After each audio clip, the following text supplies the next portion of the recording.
But you know, this is pretty like signature kind of ism type thing for Barney Kessel if you're familiar with his style. But you know, it swings hard. Like I said, the triplets, like this is the type of thing, like a nice flowing line, embellished, that can really sound good when it's swinging and it's accurate and clean.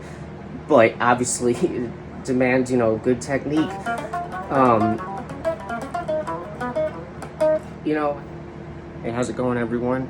Just had something interesting I thought that I wanted to share with you guys today. You know, I got all these ideas I want to do. It's so hard to pick one, you know, at a time.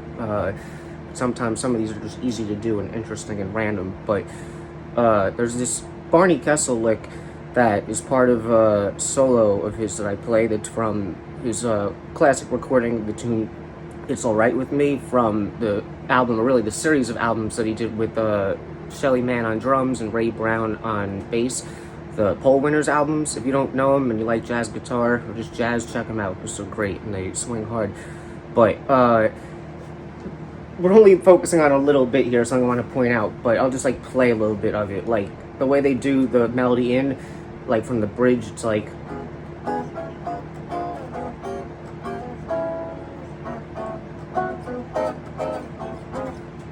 resolve into like a D flat major.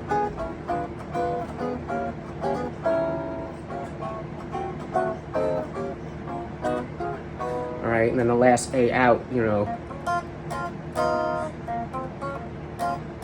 B flat minor,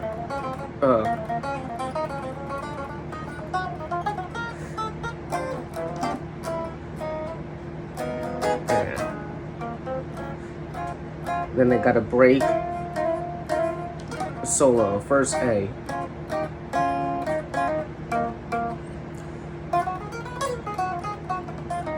Now this part, and then the A finishes, alright, and then it continues. But really, I just want to talk about this.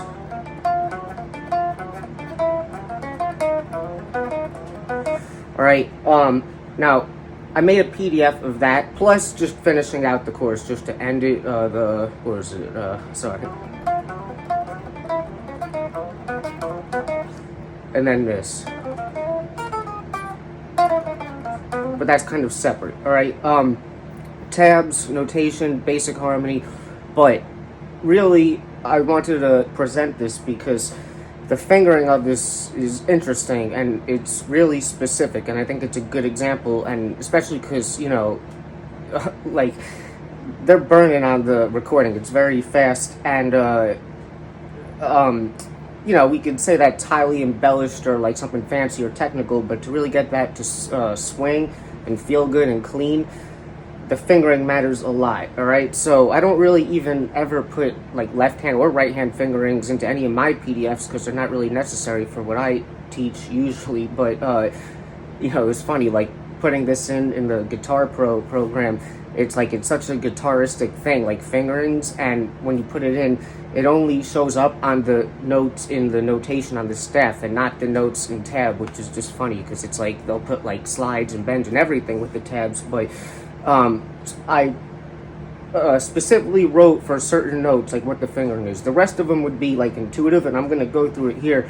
But it's just interesting, you know, because, you know, if you try it, you'll see what I mean. I think it might be hard to really see what I mean unless you try this under your hands. But let's take a look at it, all right? Because obviously I felt interested enough to make a video about it, right? So the song, like, they do it in the key of like B flat minor, D flat major, you know, like starts B flat minor, the bridge keeps resolving to D flat, but like the second and the last A, like they resolve to the tonic D flat major, you know, at the end. But, you know, this part,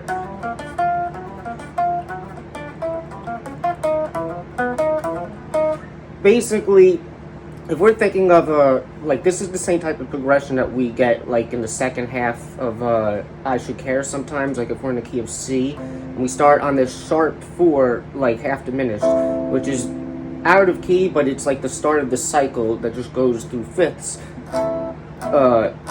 you know, 3-6 there, 2-5, right? So we just extend like a 3-6, 2-5, 1 out or more. We put the 7 dominant, like a secondary dominant in front of the 3, and then like a sharp 4, like half diminished. And even though that's not diatonic to C major, like Ionian, but that chord is diatonic to C Lydian, which is major. But that's all I'll say for now. But basically, that progression is like a common, you know, very long cycle that resolves to a 1. Take that up a half step. Alright?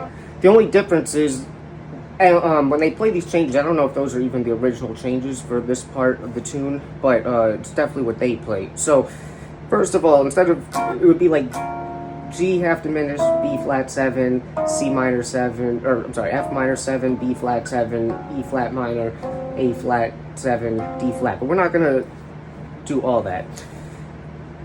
First of all, they kind of play the G half diminished instead of like minor or half diminished, like kind of like minor 11, which works good on a half diminished chord anyway. It might cadence to diminish, but we'll get there. And for the 3, though, that makes sense. We'll play like a 3 chord in the key as half diminished, like a minor 2-5 to the 2. But they're landing on like a 2-7, like an E flat 7. And this isn't like the tonic of the key, but the way this context and this phrase is happening, it's sort of functioning within like resolving to this. And like I was saying before, in the first A section ending, which is typical with like ending variations, it's like this one is like it doesn't resolve quite totally because it's going to go back to the next A, whereas like the next A section resolves to like the tonic major.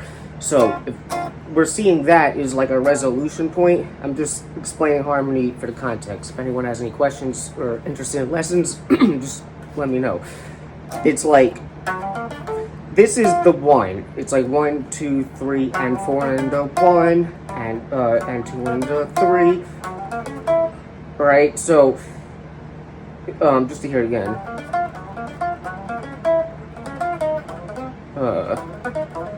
Alright, so, now, understanding that basic harmony, let's look at these arpeggios, and then we'll talk about the fingering and why it's specific. Alright, so, the rhythm is really what makes this tricky too. Triplets, you know, obviously we got a lot of triplets in bebop. In both these ways I'm about to describe, but a lot of times when, you know, some people talk about like the use of triplets in bebop phrasing, I think they're kind of talking more about like this embellishment type of thing where it's, you know, like whatever. But triplets obviously can be like a constant subdivision too. Like if you're gonna play something, you know, that's a good sound too. Like triplets give a nice rolling effect. So the phrasing of this, like that consistent rhythm pattern, it's like eighth note triplets, alternating regular eighth notes, 1 and 2 and a 3 and 4 and a. So it's not quite triplets, but it's still something that's constant and it can be difficult to maintain, especially with the right fingerings and staying in position. All right, so he starts. We're going to talk about the arpeggios and we'll talk fingerings with a G minor 7 with an approach note, right? 1, 3, 5, 7, does it twice. And after that, and basically it's like 1, 2, 3, 4, C7, F half diminished, just so you hear the time, alright? So it's 1 and 2 and a 3 and 4 and a. Now this is next bar where we're thinking C7. What was it? 1 and 2 and a 3. Yeah. We land there, which is the third of C7, and then the last time we don't do a slide like that, but we still start on G, and we go half diminished. I'm sorry, did I say fully diminished before? Because, sorry if it's confusing. After the 2 minor 7s, it's, we land on this note, but we're playing a fully diminished G7 chord there, just minor thirds, alright? And then after that, without an approach note, half diminished, and then going down a whole step to the over G, I guess like the flat 6. But it's really also kind of like the flat 7 of the F half diminished there, I'm pretty sure. So it's like 1, 2, 3, and 4 and a 1, and 2 and a 3, and 4 and a 1, and 2 and a. It actually kind of hits it early, kind of still on the C7 there, yeah. Then after that, we basically approach the F now and do F half diminished twice, okay? And that's just, you know, like the 2 chord, and then there's space, and then we have the rest of the phrase, or whatever it was. I'm forgetting right now, but that's not what we're focusing on, right? So harmonically, it's like he's playing G minor 7, G fully, G, or like G half diminished, and then like C7, or like the diminished, you know? It's like what I played there, G minor 9, here's some extra stuff, G minor 9, G diminished, G half diminished, third inversion, D flat diminished, which is substituting for like the C7 flat 9. You know, from there I can go. Here, this is extra harmonic gifts for you, alright? For that, for like a minor 2-5 to whatever E flat, it's F half diminished, B flat 7. We got F7 sharp 9.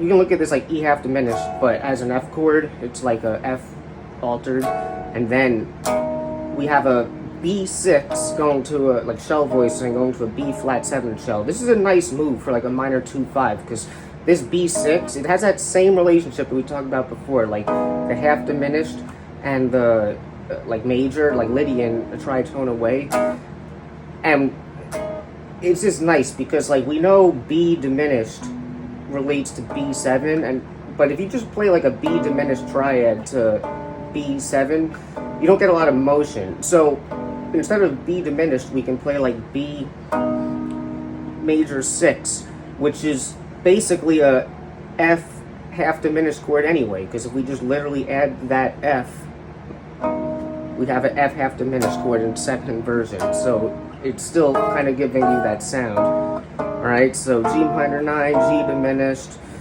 G half diminished third inversion, D flat diminished, F7 sharp 9, E half diminished, B6 shell voicing, B flat 7 shell voicing. There's your gift, alright, unexpectedly.